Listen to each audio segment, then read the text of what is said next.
வணக்கம். நான் தான் உங்கள் பூமர் அங்கிள்.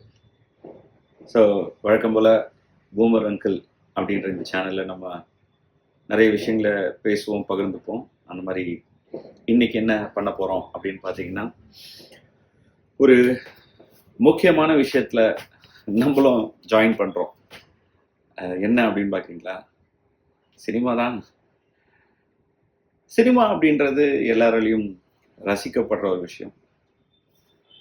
காரணம் வந்து நம்மளோட கலாச்சாரத்தோட அது ஒன்று கலந்துருக்கிறதுனால, நம்மளுடைய உணர்வுகள் எல்லாத்தையுமே நம்ம பெட்டராக சினிமாவில் படுறதுனால நம்ம அதோட ரொம்ப நெருக்கமாக உணர்வோம். ஒரு ஆங்கில படத்தை எடுத்துக்கிட்டிங்கன்னா, இங்கிலீஷ் மூவிஸில் சாங்ஸ் கிடையாது. மியூசிக்கில் இருந்த டைம் ஓகே, பட் இப்போ சாங்ஸ் கிடையாது. அதனால அங்கே வந்து ஒரு உணர்வுகளை வெளிப்படுத்துறதுக்கு ஒரு கவிதையோ இல்லை ஒரு நடனமோ, லைக் ஒரு செட் அமைப்போ, ஒரு சிச்சுவேஷனோ அது மாதிரிலாம் கிடையாது.